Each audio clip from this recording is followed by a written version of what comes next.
Hello class ninth. अब chemistry की बारी है भाई। देखो, एटम्स एंड मॉलिक्यूल्स चल रहा है।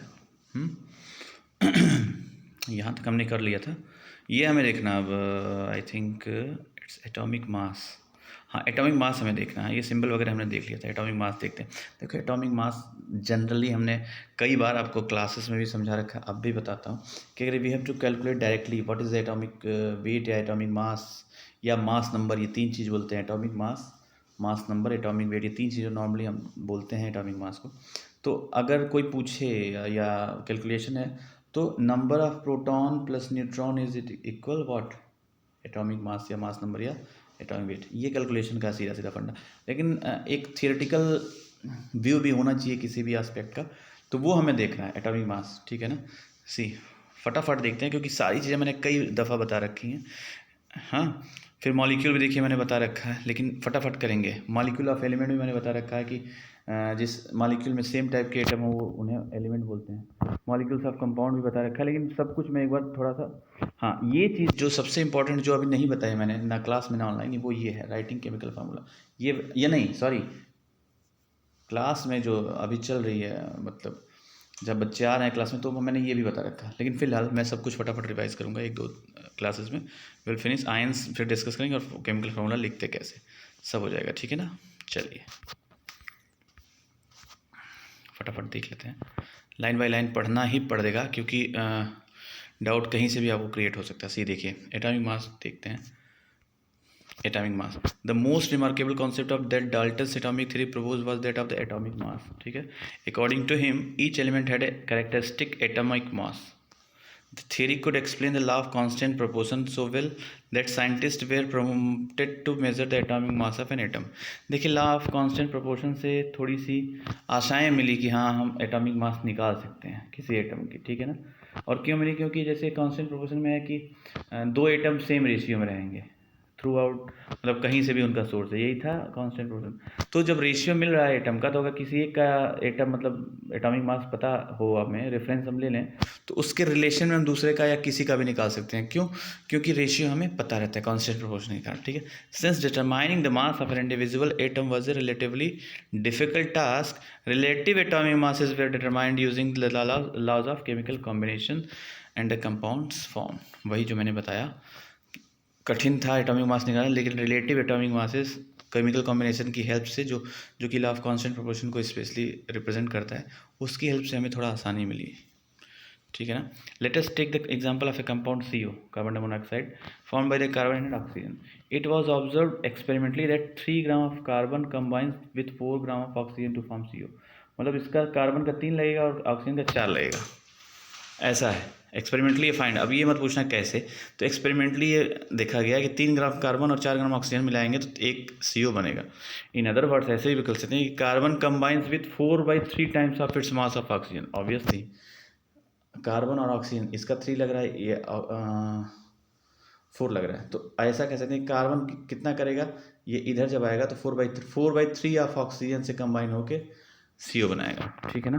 Suppose we define the atomic mass unit earlier observed as AMU, but according to the latest, हाँ, पहले एटॉमिक मास को भाई AMU से एटॉमिक मास यूनिट लिखते थे, लेकिन लेटेस्ट जो IUPAC रिकमेंडेशंस हैं उसको AMU को कन्वर्ट करके अब यूनिफाइड मास कर दिया गया as equal to the mass of 1 carbon atom. ठीक है ना। Okay, is equal to the mass of 1 carbon atom. Then we would, अब एक सेकंड भाई, कहीं कुछ गड़बड़ हो रहा है। हाँ, नहीं, ठीक है, okay. Then we would assign carbon an atomic mass of 1U and oxygen atomic mass of 1.3. वही देखो भाई, कार्बन का अगर 1U हम मान रहे हैं यूनिफाइड मास 1, तो ऑक्सीजन का 1.33 होगा, क्योंकि 4/3 ऑफ ऑक्सीजन तो है कार्बन। ठीक है ना। तो 1.33U होगा। रेशियो निकालेंगे तो कार्बन कितना लग रहा है, 4/3 हो। बात समझ नहीं, बात समझ में आ रही है ना। जो ऊपर डिफाइन किया उसी से रेशियो निकला है। ऐसे देख लो ना, कार्बन और ऑक्सीजन था 3:4 था। ठीक है ना। तो ये अगर एक इसको माने, इस 3 को 1 यूनिट मान रहे हैं, तो 4 कितना होगा 1.33 जब रेशियो निकालोगे आप, ठीक है ना। तो वही चीज़ है, यूनिफाइड मास करके एक यूनिट की तरह दिखा दिया गया है, ठीक है ना। However it is more convenient to have these numbers as whole numbers or as near to whole numbers as possible, ठीक ना। while searching for various atomic mass units, scientists initially took 1/16th of the mass of an atom of naturally occurring oxygen as the unit. This was considered relevant due to two reasons. पहले ये कहा गया कि किसी का भी atomic mass अगर निकालना है तो उसको 1/16th ऑफ ऑक्सीजन के रिलेशन में निकालेंगे। और ऑक्सीजन को ही क्यों चुना गया, उसके दो रीज़न यहाँ मैं बता रहा हूँ। अब जैसे 1/16, जैसे मान लो ऑक्सीजन का हाइड्रोजन का निकालना है एटॉमिक वेट, तो इसका पता है हमें 1 होता है, लेकिन इसके रिलेशन में जो हमको डिफाइन करना होगा तो बोलेंगे 1/16 of the weight of oxygen. तो ऑक्सीजन का भी कितना होता है 16 होता है, तो 16 कट के आएगा वही 1, लेकिन थोड़ा सा रिप्रेजेंट करने का तरीका जो है अलग हो जाता है। अब पहले ऑक्सीजन को ही क्यों चुना गया, oxygen reacted with a large number of elements and form compounds, सब जगह रिएक्ट कर। This atomic mass unit give masses of most of the elements as whole numbers, जैसा कि हमें चाहिए होता है। जैसे वहाँ 1.33 आया, ये सब नहीं चाहिए।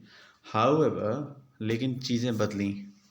However 9661 for a universally accepted atomic mass unit carbon 12 isotope was taken chosen as the standard reference for the measuring atomic masses.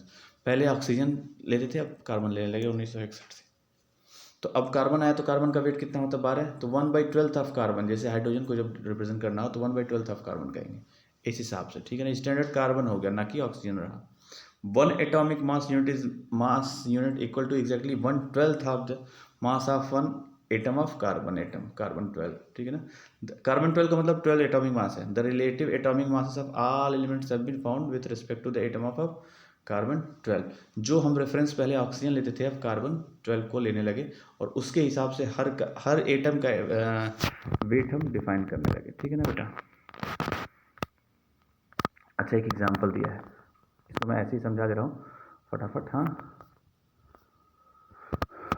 फिर यहाँ आएंगे। देखो, एक तरबूज, ये वाटरमेलन के हिसाब से, जैसे मान लो इसको मैं पढ़ नहीं रहा हूँ लाइन बाई लाइन, सीधे यहाँ तक यहाँ तक मैंने बता ही दिया, इस कार्बन 12 तक। इमेजिन से लेके फिर ये थोड़ा सा डायग्राम बना है और 1-2 लाइन इधर लिखी हुई है यहाँ कार्बन 12 तक। मैं थोड़ा समराइज कर दे रहा हूँ कि क्यों वाटरमेलन से क्या रिलेशन है, कैसे रिप्रेजेंट किया गया। फिर आगे हम इसको ये टेबल देखेंगे, हाउ डू एटम एग्जिस्ट, ये देखेंगे। देखिए, जैसे वाटरमेलन है, उसको मान लो 4 पार्ट में डिवाइड किया। फॉर एग्जांपल यहाँ 8 किया, मैं 4 करता हूँ, फिर 8 भी कर लेंगे। तो अगर मैं ये पूछूँ कि इस छोटे वाले इस वाले पोर्शन का वेट क्या होगा, तो हम बोलेंगे 1 क्योंकि 4 में डिवाइड है तो 1/4 हो जाएगा of what, weight of the watermelon, ठीक है। पूरे का वाटरमेलन का वेट का 1/4 करेंगे तभी इसका आएगा, मतलब छोटे वाले का 1/4 करेंगे, टोटल वाटरमेलन के वेट का 1/4 करेंगे तभी तो इसका वेट आएगा। अब इसी में अगर 8 पार्ट कर दिए और फिर 8 पार्ट करने के बाद छोटे वाले का पूछ रहा है तो और छोटा हो जाएगा, तो 1/8 of weight of the watermelon हो जाएगा। बात समझ में आई बात। तो ऐसे ही अगर मान लो 16 पार्ट कर दिए तो 1/16 of the weight of the watermelon, जितना छोटा होता जाएगा उसका वेट घटता जाएगा ना। इस तरीके से डिफाइन किया गया। और सेम जैसे वाटरमेलन का है उसी तरह सेम कार्बन से हम कंपेयर करके वेट निकालते हैं। 1/12 ऑफ कार्बन एटम का वेट निकालते हैं किसी का भी एटॉमिक वेट कैलकुलेट करने के लिए, ठीक है ना। एग्जाम्पल था, देखो, atomic masses of few elements, hydrogen, ये देख लेना टेबल एक बार, बहुत जरूरी नहीं है ये, लेकिन एक बार याद होना चाहिए। जहाँ एक्सेप्शंस हैं थोड़े उसको देखना है। जैसे नॉर्मली एटॉमिक नंबर का डबल होता है, लेकिन कहीं कहीं एक्सेप्शंस हैं। जैसे सोडियम का 11 दूनी 22 होना चाहिए, लेकिन यहाँ 23 है। क्लोरीन का 17 होना चाहिए, लेकिन 35.5 है, ठीक है ना। तो ये 2 एक्सेप्शंस हैं, इसको देखने की वाली बात है ना। तो क्यों होते हैं ये ज़रा सा रीज़न आप बताएं, मैंने क्लास में बता रखा है क्यों ये वेरिएशन लगभग हर में डबल है, लेकिन 1-2 केसेस में एक्सेप्शन आ जाते हैं, वो क्यों आते हैं मैंने एक्सप्लेन कर रखा है क्लास में, लेकिन एक बार आप बताएं। अच्छा, एटम एग्जिस्ट कैसे करते हैं, हाउ डू एटम एग्जिस्ट। देखिए, एटम पहली बात तो नेचुरली सिंगल फॉर्म में एग्जिस्ट बहुत कम पॉसिबिलिटी होती है होने की, मतलब एक एटम कहीं दिखे आपको ऐसा कुछ नहीं होगा, वो किसी न किसी के साथ कंबाइंड होके ही रहते हैं या कुछ और फॉर्म में रहते हैं। तो किस फॉर्म में रह सकते हैं, able to exist independently, atoms form molecules, कई एटम मिलके क्या बनाएंगे, मॉलिक्यूल बना लेंगे, या इलेक्ट्रॉन लॉस करके या गेन करके आयंस बना लेंगे। These molecules are ion aggregate in the large number to form the matter that we can see, feel और टच। एटम पहली बार सिंगली एग्जिस्ट नहीं करता, बनाता क्या, या तो मॉलिक्यूल और या आयन, और यही मॉलिक्यूल और आयन आपस में एग्रीगेट होकर सब्सटेंस बना लेते हैं जो हम टच और फील करते हैं। Define AMU atomic mass unit, why disposal, ये सारी चीज़ें मैंने बता रखी हैं। AMU भी बताया, और क्यों नहीं नेक्टाइज है, क्योंकि बहुत छोटे। व्हाट इज ए मॉलिक्यूल, जब दो या दो से अधिक एटम आपस में मिलते हैं तो वो मॉलिक्यूल बनाते हैं। Like example of molecule is water, दो हाइड्रोजन का एटम और एक ऑक्सीजन का एटम, मतलब 3 एटम हैं, 2 हाइड्रोजन के और एक ऑक्सीजन के, और तीनों मिलके एक मॉलिक्यूल बना लिए, ठीक है ना। अब H2 ये मॉलिक्यूल है कि नहीं है, क्यों है, मैंने डिफाइन किया कि जब दो या दो से अधिक एटम, इसमें 2 एटम है ना, तो ये भी मॉलिक्यूल की कैटेगरी में आएगा, लेकिन इसमें सेम टाइप का एटम यूज़ हो रहा है, मतलब हाइड्रोजन ही यूज़ हो रहा है, एक ही टाइप का एटम, मतलब कोई और टाइप का एटम नहीं है। तो ऐसे मॉलिक्यूल जिसमें सेम टाइप के एटम यूज़ होते हैं उनको बोलते हैं एलिमेंट, ये ध्यान रख लेना, ठीक है ना। तो ये व्हाट इज़ अ मॉलिक्यूल, समझ में आ गया, ये ठीक है। एटम्स आपस में बॉन्ड बनाने, केमिकली कंबाइंड होके मॉलिक्यूल बना लेते हैं, अभी मैंने डिस्कस करी। अब मॉलिक्यूल ऑफ एलिमेंट, ये भी मैंने बता दिया, लेकिन फिलहाल according to the book will go ahead. अगर कोई डाउट हो तो पूछिए, थैंक यू।